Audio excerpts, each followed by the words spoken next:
Alors bonjour à toutes et à tous, c'est Émilie du site astro-intuitive.fr.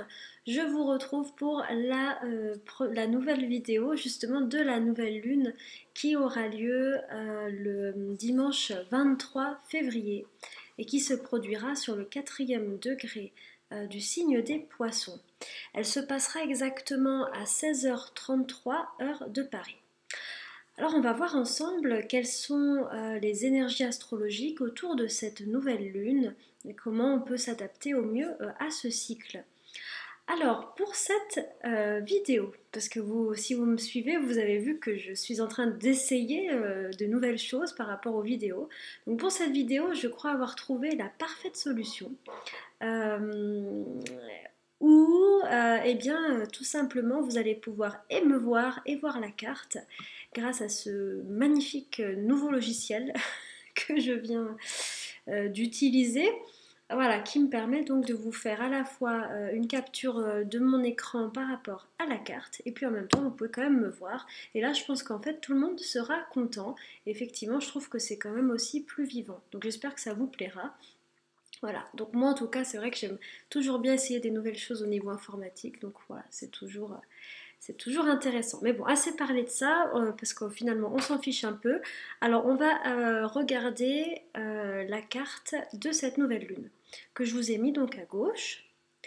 Donc ici on retrouve, donc on voit que c'est une nouvelle lune parce que nous avons en fait sur cette carte une conjonction solilunaire, une conjonction du soleil et de la lune. Le moment où la lune rejoint le soleil, ça se passe exactement à un degré précis du zodiaque, et bien c'est le moment exact de la nouvelle lune et donc on va finalement comme prendre une photo, c'est ce qu'on a ici, comme prendre une photo de la position de toutes les planètes dans le ciel et on va pouvoir un peu estimer, on va dire, l'ambiance spécifique pour ce cycle de 29 jours qui nous conduira à la nouvelle lune d'après. Alors, ce qu'on voit dans cette carte du ciel, alors on va peut-être déjà présenter de manière globale ce qu'on peut y voir. On voit tout d'abord que le soleil et la lune donc se rejoignent dans le signe du poisson, des poissons, et comme vous pouvez le voir dans ce signe des poissons, hein, qui fait toute cette on va dire, en tout cas sur ma carte, qui fait cet espace-là, on a quand même pas mal de monde. On a donc le soleil, la lune, Mercure, le petit R à côté signifie que Mercure est rétrograde, et Neptune. Donc on voit qu'on a une lunaison vraiment où on a une forte influence du signe des poissons. C'est comme si on reçoit actuellement beaucoup de cette énergie. Alors, le soleil, il rentre en poisson mercredi 19. Maintenant, je vais essayer de vous faire ressentir, on va dire par analogie, qu'est-ce que ça donne quand on navigue dans l'énergie des poissons. Alors, les poissons, c'est le dernier signe du zodiaque et c'est un signe mutable. Les signes mutables, en fait, sont des signes de fin de saison. C'est ceux qui ont pour but de faire un pont avec la saison d'après. Donc le poisson est finalement la dernière étape avant d'arriver à l'équinoxe de printemps. Nous sommes comme la dernière étape, on va dire, de l'année zodiacale.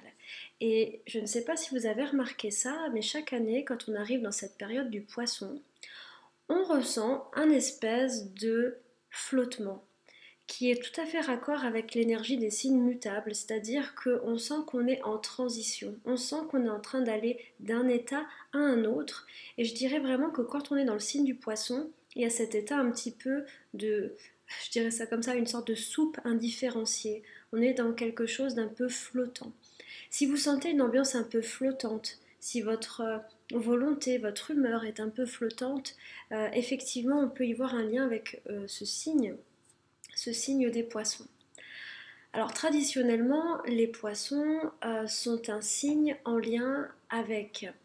Alors il y a plusieurs choses, mais déjà pour nous, ce qui pourrait nous intéresser par rapport à cette lunaison, les poissons sont en lien avec la purification, avec le nettoyage.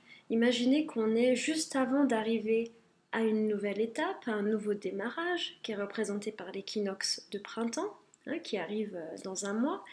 Eh bien, juste avant ce démarrage, on est dans cette phase un peu de repli et puis aussi dans cette phase de nettoyage, de vouloir liquider, de vouloir nettoyer en fait certaines choses. Et quand je dis nettoyer certaines choses, c'est effectivement pas au niveau corporel physique, mais plutôt au niveau émotionnel, voire même spirituel, voire même pour certains, pourquoi pas karmique s'ils le ressentent comme ça. Donc il y a cette idée aussi de se délester, de se purifier, de se nettoyer. Hein, ça c'est vraiment raccord avec l'énergie des poissons, qui est un signe d'eau, donc on voit très clairement le lien avec le nettoyage, la purification. Euh, et ça, voilà, sa planète est Neptune. Neptune, c'est le dieu des mers, c'est le dieu des océans. C'est en lien avec ces grandes, avec le fait de laisser partir, de laisser aller certaines choses. Donc, chaque année, on peut vraiment utiliser ce signe des poissons pour peut-être dire au revoir à certaines choses, pour lâcher prise, pour tourner une page, voilà, pour se délester d'une certaine manière. Maintenant, clairement, à mon avis, je pense qu'on est tous un peu dans cette énergie un peu flottante des poissons qui n'est pas nécessairement agréable. Je trouve vraiment que ce mois de, ce mois de février, juste avant l'équinoxe, on est un peu dans un creux au niveau de l'énergie. On est assez bas en fait au niveau de l'énergie. Bon, gentiment, ça commence à remonter, mais voilà. Alors, l'autre chose maintenant par rapport au signe des poissons, c'est quand même un signe dont la spécificité est on va dire, une forme de spiritualité ou une forme de connexion avec tout ce qui va être un peu invisible, un peu intuitif, un peu transcendant.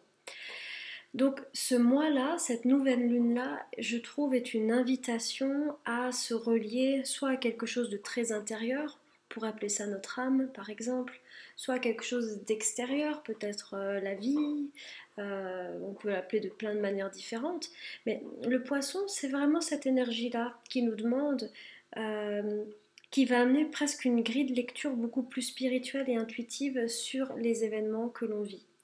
C'est pour ça qu'il y a un peu une impression de flottement aussi quand on est dans ce signe-là, parce que je trouve que quand on est dans ce signe, il nous connecte en fait finalement peut-être avec d'autres plans d'information qui sont plutôt de l'ordre de l'énergétique ou de l'invisible, et ça vient se superposer sur la matière, et on est un peu comme pris entre deux couches en fait. On est comme on peut se sentir avec une problématique d'ancrage, on peut se sentir déstabilisé, etc.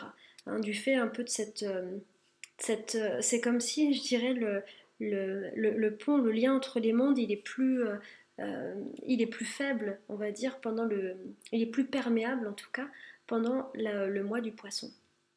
Voilà, bon ça c'est une chose, donc c'est vrai que je vous invite vraiment, si vous voulez vraiment travailler avec cette nouvelle lune et avec ce signe des poissons, à vous délester si possible de tout ce qui vous encombre, parce qu'on sait que dans un mois on redémarre un nouveau cycle. C'est un cycle où on est quand même bas en termes d'énergie, donc ne pas hésiter à se reposer, à s'intérioriser. On n'est pas encore passé dans l'énergie du printemps, hein, donc voilà, il faut vraiment aller puiser dans les ressources. Et puis un mois le maître mot pourrait être connexion, reconnexion à ce qu'on veut finalement, l'intuition, l'âme, la spiritualité, les guides, enfin bref, ça peut prendre tout un tas de formes diverses et variées selon la sensibilité de chacun. Ça, c'est pour la thématique générale, on va dire, par rapport à ce signe-là des poissons. Alors maintenant, on va voir en quoi cette nouvelle lune, elle est plus spécifique. On va aller aborder deux, trois choses. Alors, ce qu'on voit qui est fort intéressant, c'est que la nouvelle lune est conjointe à Mercure rétrograde. Alors, Mercure est la planète en lien avec le mental, l'intellect, la réflexion, la communication. Donc, Mercure a tourné rétrograde lundi 17 février. Il sera rétrograde d'ailleurs jusqu'au 11 mars. Et pendant cette période de rétrogradation, en fait, c'est un moment où, quelque part, on va dire, ça invite à une introspection, ça invite finalement à une réflexion, à un bilan, ça invite peut-être à revoir, parce que qui dit rétrogradation dit revoir, il y a quelque chose à repenser, à revoir. Donc vraiment, quand Mercure est rétrograde, l'idée c'est peut-être de reprendre nos positionnements, nos croyances, nos idées, nos manières de voir le monde, et puis de se dire, rien que cette petite question, c'est Cathy Byron qui utilise beaucoup ça, si vous connaissez, c'est de se dire, est-ce que c'est vrai? Juste cette petite question, elle va vous permettre finalement de réouvrir le champ de la réflexion, puis aussi permettre pourquoi pas un positionnement autrement. Donc ce Mercure rétrograde n'est pas un moment finalement pour forcément aller affirmer certaines choses, certaines vérités, parler, échanger. C'est pas un Mercure qui s'extériorise, c'est un Mercure qui s'intériorise. Donc c'est un moment, c'est un mois là, on va dire 3 semaines, en lien avec la réflexion, avec l'intériorisation. Voilà, c'est aussi un bon moment, pourquoi pas, pour approfondir sa pensée. Si vous voulez travailler sur un sujet, pardon, que vous voulez le creuser, le questionner, etc., c'est excellent pendant que Mercure est rétrograde.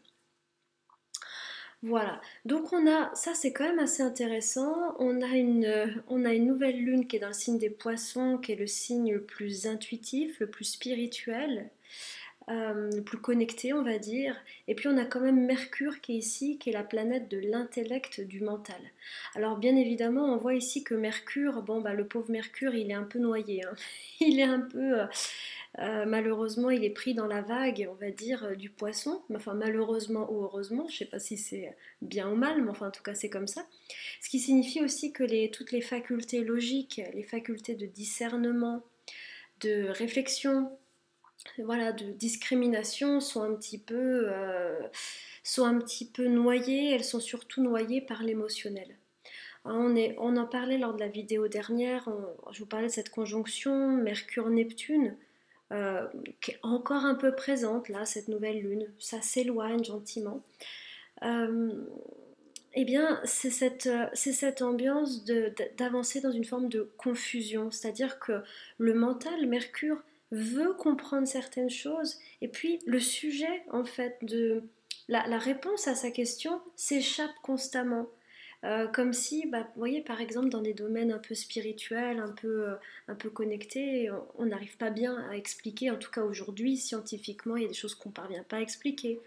Qu'on peut ressentir, qu'on peut vivre comme vrai, et pour autant, mentalement, logiquement, on ne parvient pas à en donner une explication rationnelle. C'est un peu ça qu'on est un petit peu là-dedans, dans le fait de vouloir trouver des réponses claires de type oui, non, c'est comme si, c'est comme ça, et en même temps avec dans cette énergie des poissons avec quelque chose qui s'échappe sans cesse en fait, et qui s'échappe sans cesse mais qui nous amène, qui nous conduit presque comme un fil, qui nous donne des petites pistes d'intuition pour avancer quand même dans une certaine direction. Donc, primauté, on va dire, de l'émotionnel, de l'intuition sur les facultés logiques pour cette nouvelle lune. C'est à la fois une bonne chose, on va dire, pour des personnes qui ont tendance à être trop cadrées, trop dans leur tête. Ça va permettre finalement d'être plus, voilà, plus intuitif, plus connecté. Par contre, ça peut également donner un sentiment de confusion, de flottement, de perte de repères, d'agacement aussi, hein, de ne pas bien comprendre, de ne pas bien cerner certaines choses. Et ce Mercure rétrograde nous dit tu trouveras pas la réponse à l'extérieur, c'est pas la peine d'aller poser des questions, c'est pas la peine de chercher dans tous les sens. Là en ce moment, on te demande pendant un mois, 3 semaines de te confronter à toi et de chercher tes propres réponses à l'intérieur de toi-même. Alors pourquoi pas, avec ce Mercure rétrograde, on pourrait accorder une importance, enfin moi je suis adepte de ça, mais une importance plus spécifique à l'écoute de ses rêves. Pourquoi parce que ce Mercure rétrograde, peut-être qu'il nous connecte aussi à tout ce qui est inconscient, et que l'on sait que voilà, nos rêves sont aussi des messages de notre inconscient, donc ça peut être des bonnes pistes. Voilà déjà pour un petit peu tout ce groupe-là de planètes. En tout cas, une partie de ce groupe. Alors maintenant, ça c'est le postulat de base. Maintenant, on a quand même une nouvelle lune qui est extrêmement intéressante. Dans le sens où, peut-être que vous le voyez, sûrement vous le voyez, nous avons des aspects ces traits bleus là sont des aspects de sextile, donc des aspects plutôt harmonieux. Ici, on a carrément un triangle, c'est-à-dire qu'on a carrément toutes ces planètes qui fonctionnent ensemble. Alors, qu'est-ce que ça nous donne? On a ici la nouvelle lune qui est en sextile à Mars, Mars qui vient de rentrer dans le Capricorne, et puis elle est en sextile également à Uranus, planète de la nouveauté, du changement. Et puis Mars et Uranus eux-mêmes, ils s'entendent bien et ils travaillent ensemble. Alors qu'est-ce que ça nous dit tout ça? Ça nous dit que malgré cette impression de, on va dire, de flottement, de bas d'énergie, nous avons quand même, et ça on le voit surtout dans cet aspect du Soleil à Uranus, nous avons une lunaison qui apparemment amène une forme de nouveauté, de surprise, de changement, de libération. Là, on commence presque, alors ouais, voilà, on commence presque finalement à avoir une sorte de redémarrage. Il y a la notion déjà presque de redémarrage. Alors, j'ai l'impression qu'au sein de ce cycle, il y a un peu tout qui se fait, hein, vider l'ancien, nettoyer comme ce qu'on vient de dire, et puis en même temps, avec Uranus, c'est ça qui est marrant, c'est qu'avec Uranus, il y a comme un coup d'accélérateur. Les événements vont plus vite que ce qu'on pensait. Donc ici, on a vraiment une énergie de nouveauté qui arrive pour cette nouvelle lune. Donc j'ai envie de vous dire également, vous pouvez être très...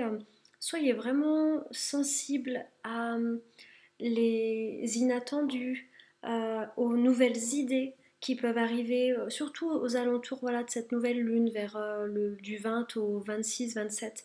Parce qu'on a cet Uranus qui est en très bon aspect au Soleil, à la Lune, à Mercure également. Et Uranus, c'est tout ce qui concerne la nouveauté, mais également les idées géniales, les inventions, la créativité de manière globale. Donc voilà, on a une créativité plutôt orientée sur l'ingéniosité, sur la nouveauté. Donc voilà, ça c'est vraiment un chouette aspect. Et puis surtout, on a ce Mars également ici. Alors là, on est bien content parce que pour une fois, on a un Mars pardon, qui bataille pas avec la nouvelle Lune. Alors je m'explique. Ici, apparemment, le fait que Mars soit relié comme ça à la nouvelle Lune, ça nous dit... ça nous dit en même temps que c'est bien de ne pas rester trop longtemps dans ce flottement là, dans cette énergie indifférenciée des poissons, mais plutôt de passer à l'action, hein, de démarrer quelque chose, d'être actif. Et avec ce Mars en Capricorne, ce qui est intéressant, c'est que Mars en Capricorne représente, donc c'est ce qu'on voit ici, hein, Mars, c'est dans le signe du Capricorne, il vient juste d'y rentrer. Mars en Capricorne représente une énergie structurée. Le fait, alors Mars, on dit qu'il est exalté en Capricorne. Hein, il est vraiment, il est à l'aise, il est puissant, voilà, il est fort. Et ce Mars en Capricorne, quelque part, il nous permet d'être organisé, d'être méthodique par rapport à ce qu'on veut faire, et donc d'avancer de manière plus efficace. Donc toutes les réflexions autour de comment on travaille, comment on peut organiser le travail, comment on peut être plus efficace, plus structuré, sont des bonnes questions avec ce Mars en Capricorne. Et d'autre part, c'est vrai que ce Mars Capricorne est excellent aussi pour s'attaquer à des projets un petit peu difficiles, des projets de long terme qui demandent une énergie de fond, etc. Voilà. Donc on a des éléments quand même plus dynamiques qui semblent nous indiquer l'arrivée du nouveau, des événements inattendus. Cette nouvelle lune nous propose aussi de passer à l'action pour justement ne pas rester trop dans ce flottement que peut représenter le flottement et la confusion que peut représenter les poissons. Voilà. Alors maintenant, autre chose dont je voudrais vous parler. Alors on a toujours la main en Capricorne, Saturne, Pluton, Jupiter. Alors je ne vais pas en reparler cette fois-ci parce que c'est bon, on en parle à chaque fois. Je pense que tout le monde en a marre. Je crois qu'on est au clair avec ça, on est bien. Par contre, on va parler d'un aspect exact qui se passe au moment de la nouvelle lune, qui est ici. Alors ça concerne Vénus. Vénus, le jour exact de la nouvelle lune, soit le 23, va former un aspect dissonant, un aspect de carré, donc de tension avec Jupiter, et puis ensuite avec Pluton, et puis ensuite avec Saturne. Alors, Vénus-Jupiter, déjà en tant que tel, les dissonances Vénus-Jupiter, ça nous met toujours un petit peu dans une énergie, on va dire, comment je pourrais dire ça? Euh, c'est comme si Jupiter, on va dire, va stimuler Vénus, on va dire ça comme ça, une énergie un petit peu d'exaltation relationnelle, affective, mais ce faisant, c'est presque trop dans les dissonances de Vénus à Jupiter. C'est-à-dire qu'on peut d'un coup avoir des excès émotionnels, des excès affectifs. Tous les schémas de dépendance affective sont, je pense, réactivés par ce type de dissonance où on en veut plus, on nous donne quelque chose mais c'est pas assez, il nous en faut plus. Et puis aussi cette dissonance Vénus-Jupiter, elle questionne tout ce qui est de l'ordre de l'éthique et de la moralité au sein des relations interpersonnelles. Alors, moralité, ça c'est très personnel, hein, évidemment, c'est pas une moralité toute faite, mais voilà, ça questionne un peu tout ça. Et on a une Vénus passionnée, une Vénus en bélier qui rue un peu dans les brancards, qui peut-être éveille la flamme, qui est très passionnée dans ce signe-là. Mais ce faisant, elle peut être également excessive. Donc tout ce qui est de l'ordre de l'excès au niveau relationnel, au niveau affectif, fait un peu partie également de cette lunaison. Et c'est vrai que tout cet amas en poisson, malheureusement, il contribue un peu parce qu'on est quand même submergé par des vagues émotionnelles. Donc voilà, on a un Mercure, hein, toute la fonction de discrimination qui est un petit peu noyée, comme on l'a vu. Donc c'est vrai que ça ne nous aide pas. Et puis, gentiment, c'est vrai que Vénus, quelque part, là, dans les semaines qui arrivent, dans les jours qui arrivent, elle est en train de passer un peu au crible. Elle est en train de passer l'épreuve, justement, de Saturne, Pluton en Capricorne, en dissonance. C'est-à-dire, donc, la première, ensuite, après Jupiter, elle va rencontrer Pluton. Et la dissonance Vénus-Pluton, alors, je vais essayer de vous trouver, pardon, quand est-ce qu'elle a lieu. Voilà, elle a lieu le 28 février. La dissonance Vénus-Pluton, quelque part, elle crée une intensité au niveau émotionnel, au niveau relationnel. Elle peut créer des situations un peu confrontantes, voire même, pourquoi pas, un peu dramatiques.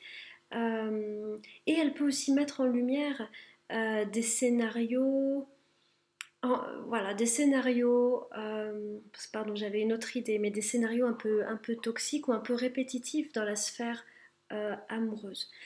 Mais à un niveau plus élevé, au niveau évolutif, comme Vénus va passer là dans les, entre les mains de Pluton, on va dire, ça pose aussi la question, est-ce qu'il y a des choses à transformer, est-ce qu'il y a des choses à lâcher, encore une fois à nettoyer, donc ça nous ramènerait à ce fameux amas en poisson.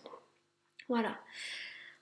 Donc c'est un petit peu, j'aurais envie de dire, au niveau professionnel, au niveau action, au niveau projet, super, on a une très très belle, voilà, on a un très très beau, un très très bel aspect, pardon, avec cette nouvelle lune qui nous donne l'inspiration des poissons, la persévérance de Mars Capricorne et puis la nouveauté d'Uranus, donc là, top. Au niveau relationnel, émotionnel, c'est plus challengeant, apparemment, en tout cas dans ce qui nous est proposé. Voilà, c'est plus challengeant, ça peut nous faire travailler encore une fois sur tous ces schémas-là d'attachement, etc. Voilà pour cette nouvelle lune ce que je peux en dire. J'espère que ça vous donne quelques pistes. Voilà, c'est ma proposition de lecture. C'est bien sûr, hein, c'est pas forcément la vérité vraie, mais c'est comme ça que bon, moi j'interprète les symboles. Voilà. Si vous voulez télécharger la carte, vous pouvez la retrouver sur mon site www.astro-intuitif.fr. La prochaine formation à l'astrologie psychologique démarrera justement à l'équinoxe de printemps, donc dans un mois. Il reste encore des places, donc si ça vous intéresse, n'hésitez pas à me contacter. Je mets les documents dans la page d'information. Je vous remercie, je vous souhaite une belle nouvelle lune et puis je vous retrouve avec plaisir dans 15 jours pour la pleine lune. À tout vite. Ah oui, puis si vous avez aimé cette nouvelle forme moitié-moitié, bon, voilà, donnez-moi vos avis, hein, parce que comme vous voyez, c'est vraiment, je me base sur vos commentaires pour faire évoluer mon travail. Voilà. Je vous embrasse, à tout vite.